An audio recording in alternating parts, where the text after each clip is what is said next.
اعوذ باللہ من الشیطان الرجیم بسم اللہ الرحمن الرحیم الحمدللہ رب العالمین والصلاة والسلام علی محمد وعلی آلہ وسلم۔ انشاءاللہ آج ہم سورہ بقرہ کے 10ویں رکوع کا مطالعہ کریں گے، اس دعا کے ساتھ کہ اللہ تعالیٰ اپنے حبیب رحمت العالمین صلی اللہ علیہ وآلہ وسلم کے طفیل ہم سب کو قرآن کریم کا صحیح مفہوم عطا فرمائیں۔ آئیے مطالعہ قرآن کا آغاز کرتے ہیں۔ وَإِذَا أَخَذْنَا مِيثَاقَ بَنِي إِسْرَائِيلَ لَا تَعْبُدُونَ إِلَّا اللَّهَ، اور جب ہم نے میثاق لیا بنی اسرائیل سے، مت ابدیت کرنا کسی کی سوائے اللہ تعالیٰ کی۔ وَبِالْوَالِدَيْنِ إِحْسَانًا وَذِي الْقُرْبَى وَالْيَتَامَى وَالْمَسَاكِينِ، اور والدین کے ساتھ احسن سلوک کرنا، اور قرابت داروں اور یتیموں اور مسکینوں کے ساتھ بھی۔ وَقُولُوا لِلنَّاسِ حُسْنًا وَأَقِیمُوا الصَّلَاةَ وَآتُوا الزَّکَاةَ، اور کہو لوگوں کے لیے احسن بات، قائم رکھنا صلاۃ اور طریقہ زکوٰۃ پہ عمل کرنا۔ ثُمَّ تَوَلَّیْتُمْ إِلَّا قَلِیلًا مِنْکُمْ وَأَنْتُمْ مُعْرِضُونَ، پھر تم روح گرداں ہوئے سوائے تم میں سے قلیل تعداد کے، اور تم تو ہو ہی اراض کرنے والے۔ ذی القربہ، قرابت والے، ریلیٹیوز، آپ کہتے ہیں نیئر ریلیٹیوز۔ الیتامہ، یتیم، یتیم وہ ہوتا ہے جس پہ سر پہ کوئی بھی نہیں ہے، یا آپ کہہ سکتے ہیں بے آسرا، آرفن۔ مساکین، مساکین پلورل ہے مسکین کا، ضرورت مند، یا وہ لوگ جن کے پاس زندگی کے لیے جو وسائل ہیں وہ ناکافی ہیں۔ حسنہ، حسن، حسنہ، احسن، اچھی۔ تولیتم، تم پھر گئے، تم نے منہ موڑ لیا۔ مورزون، اراض برتنے والے، ریفیوزنگ۔ اے بنی اسرائیل، تمہارا اللہ کے ساتھ یہ عہد نہیں تھا کہ جو تم چاہے کرتے پھرو اور تمہارے سے کوئی پوچھ پکڑنی ہوگی، بلکہ تمہارا تو عہد یہ تھا کہ تم اللہ تعالیٰ کے سوا کسی اور کی بندگی نہیں کرو گے، اس کے قوانین کی پابندی کرو گے، تاکہ ایک ایسا پرامن معاشرہ جو ہے وہ قائم ہو جائے جس میں ہر ایک کی جان، مال اور عزت محفوظ ہے۔ اور اس بندگی کا جو طریقہ تمہیں تعلیم کیا گیا تھا وہ تو یہ ہے، سب سے پہلے حسن سلوک، والدین کے ساتھ، رشتہ داروں کے ساتھ، یتیموں کے ساتھ اور مسکینوں کے ساتھ۔ دوسرا، لوگوں کے ساتھ حسن معاملگی سے پیش آنا ہے، ان سے ایک اچھے طریقے سے بات کرنی ہے، ان کو اچھی باتیں بتانی ہیں۔ اور تیسرا، صلاۃ قائم کرنا ہے اور زکوٰۃ کے طریقے پہ عمل کرنا ہے۔ اب ان تینوں چیزوں میں ذرا دیکھیے کہ جو ترتیب ہمارے سامنے ہے، اس میں صلاۃ اور زکوٰۃ تیسرے نمبر پہ، والدین کا خیال رکھنا، قریبی عزیزوں کا، یتیموں کا اور مسکینوں کا سب سے پہلے نمبر، لوگوں سے اچھے طریقے سے ڈیل کرنا دوسرے نمبر، صلاۃ قائم کرنا اور زکوٰۃ کا نظام آخری نمبر۔ اب سب سے پہلے جو بات ہوئی وہ ہوتا ہے والدین، میں تھوڑی سی والدین کے بارے میں وہ اس سے سلوک کرنا۔ اس بارے میں اس آیت کے علاوہ بھی سورہ نساء کی آیت نمبر 36، سورہ الانعام کی آیت نمبر 151 اور سورہ بنی اسرائیل کی آیت نمبر 23 میں بھی بیان کیا گیا ہے۔ ان کا خلاصہ یہ ہے کہ والدین کے ساتھ ہر حالت میں حسن سلوک روا رکھنا ہے، ان کی ہر بات کا احترام کرنا ہے، سوائے اس کے کہ وہ اللہ کے ساتھ کسی کو شریک کرنے کا کہیں۔ دوسری بات، ان کو کبھی اف تک بھی نہیں کہنا۔ تیسرا، ہمیشہ ان کے ساتھ عزت و اکرام کے ساتھ بات کرنی ہے، اپنا سر ان کے آگے جھکائے رکھنا ہے، اور ہر ممکن طریقے سے ان کی خدمت کرنی ہے۔ اس بات کا خیال نہیں رکھنا کہ وہ تمہارے عقیدے پہ ہیں یا نہیں ہیں، تمہارے مسلک پہ ہیں یا نہیں ہیں، یا تمہارے دین کے ہیں یا نہیں ہیں۔ دوسرے نمبر پہ آپ دیکھیں گے اسی میں رشتہ داروں، بے سہارا، ضرورت مندوں کے ساتھ حسن سلوک اور ان کی مدد کی بات کی گئی ہے۔ پھر لوگوں کے ساتھ ایک اچھے طریقے سے ڈیل کرنا، جس میں چھوٹوں کے ساتھ شفقت اور جتنے بھی بڑے ہیں ان کا احترام جو ہے وہ بھی آ جاتا ہے۔ اور آخری نمبر پہ صلاۃ اور زکوٰۃ کا نظام، یہ ایک انٹیگریٹڈ کہہ لیں یا ایک انٹر ریلیٹڈ پروگرام ہے۔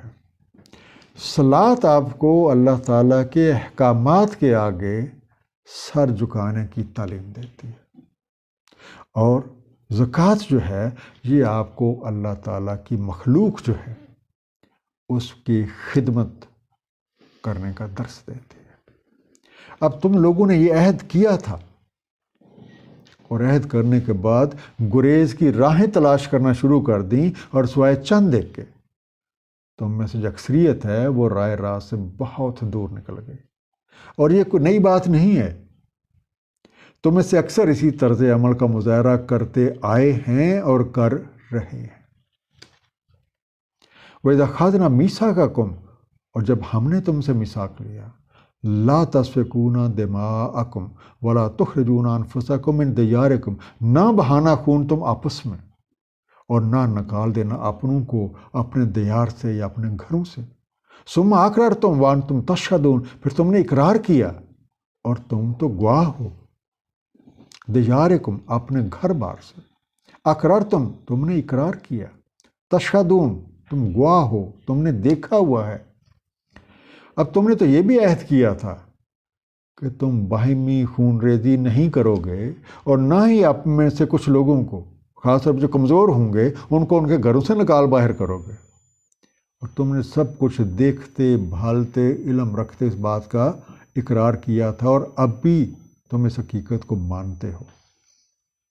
ثم انتم ہؤلاء تقتلون انفسکم، پھر تم ہی وہ ہو جو لڑتے ہو اپنوں سے، وَتُخْرِجُونَ فَرِيقًا مِّنْكُم مِّن دِيَارِهِمْ، اور نکال دیتے ہو اپنے ایک فریق کو ان کے گھروں سے، تَظَاهَرُونَ عَلَيْهِمْ بِالْإِثْمِ وَالْعُدْوَانِ، تم پشت پناہی کرتے ہو ان پر گناہ اور زیادتی میں، وَإِن يَأْتُكُمْ أُسَارَىٰ تُفَادُوهُمْ وَهُوَ مُحَرَّمٌ عَلَيْكُمْ إِخْرَاجُهُمْ، اور اگر آتے ہیں تمہارے پاس اسیر ہو کر، قیدی ہو کر، تم فدیہ دیتے ہو ان کا، حالانکہ حرام تھا تم پہ ان کا نکال دینا۔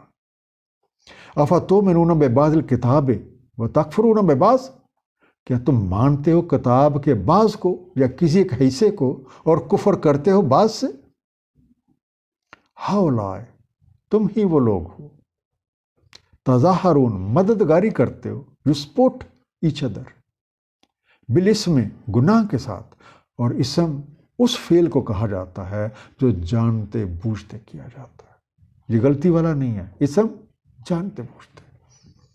عدوان تجاوز کرنا، تعدی کرنا، دشمنی کرنا، ٹرانسگریشن۔ اسارا قیدی ہو کر، اسیر ہو کے، کیپٹیوز۔ تفادوم تم فدیہ دیتے ہو ان کا، یو رینسم۔ محرم حرام کیا گیا۔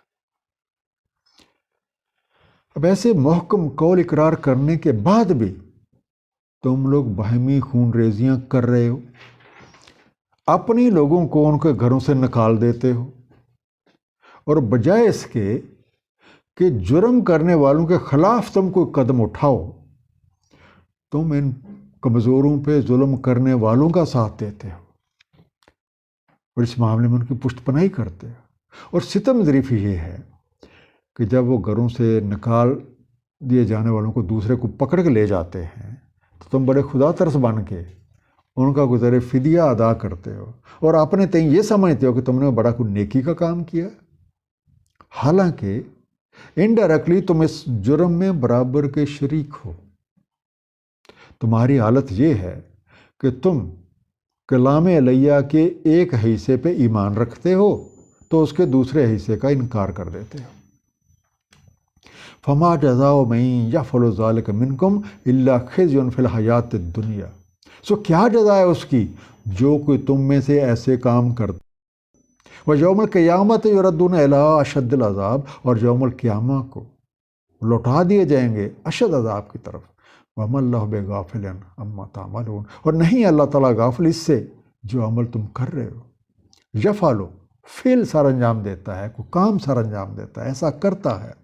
خزیون ایسی ذلت جس سے سر شرم سے جھک جائے، یا آپ کہہ سکتے ہیں ذلت امیز، رسوائی، ڈسگریس. الدنیا، الدنیا کا روٹ ہے دنو، دال نون واو، نزدیک ترین. یہ مؤنث کا صیغہ ہے اور اس کا مذکر ہے ادنا، ادنا کم تر جسے ہم کہتے ہوتے ہیں. اس لحاظ سے دنیا جو آپ نے اپنے آنکھوں دیکھا، سامنے نظر آنے والی کیا، یردون واپس کر دیے جائیں گے، لوٹا دیے جائیں گے، دے آر سینٹ بیک. اب جو بھی کوئی قوم ضابطۂ علیہ کو مختلف حصوں میں تقسیم کر دیتی ہے اور جو حصہ اسے فائدہ مند نظر آئے اس پہ عمل کر لیتی ہے اور دوسرے کو پس پشت ڈال دیتی ہے، تو اس کا نتیجہ سوائے اس کے کچھ نہیں ہو سکتا کہ اس قوم کا حال بھی ذلت اور رسوائی سے بھرپور ہو اور ان کا مستقبل جو ہے وہ بھی تباہی اور بربادی ہو. اور جو لوگ قرآن کریم کے کچھ حصے کو مانتے ہیں اور کچھ کو نہیں مانتے، تو گویا وہ بھی قرآن کے حصے بکھرے کر رہے ہیں.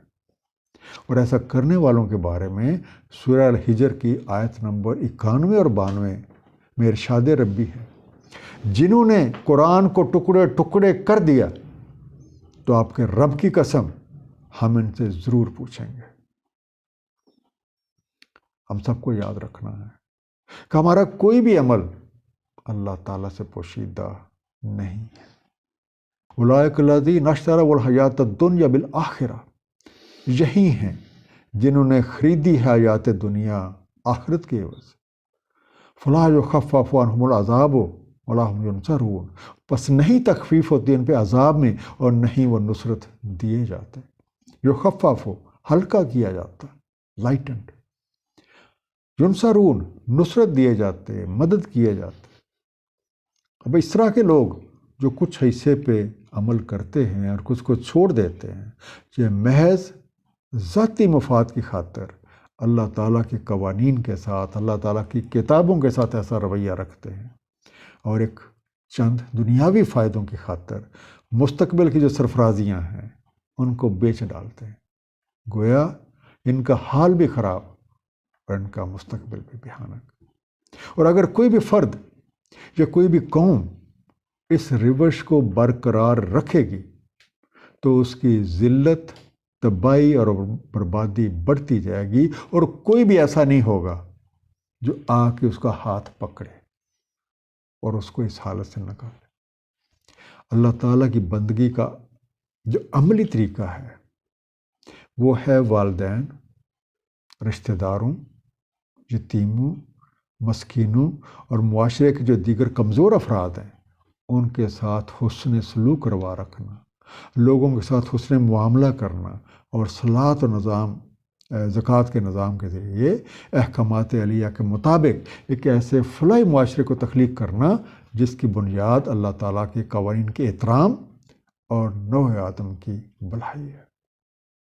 حقوق اللہ کی ادائیگی کے ساتھ ساتھ جب تک حقوق العباد کا خیال نہیں رکھا جائے گا، ایک پرامن معاشرے اور فلاحی ریاست کا قیام ناممکن ہے. اور اس کام کے لیے قرآن احکامات پہ ہم سب کو نبی کریم صلی اللہ علیہ وسلم کی سیرت مبارک کے مطابق مکمل طور پہ عمل کرنا ہوگا. پیغام حق پہ عمل کرنے والے عزت و تکریم جبکہ اس دنیا کی چکا چوند میں گم ہو جانے والوں کے حصے میں اس دنیا اور اس سے اگلے مراحل میں بھی رسوائی ہی رسوائی ہے. اللہ تعالیٰ ہم سب کو قرآن کریم کا صحیح مفہوم عطا فرمائیں اور اس پہ ہمیں نبی کریم صلی اللہ علیہ وآلہ وسلم کی سیرت کے مطابق عمل کرنے کی توفیق دے. صدق اللہ العلی العظیم. صلی اللہ تعالیٰ علی حبیبہ محمد وآلہ وسلم.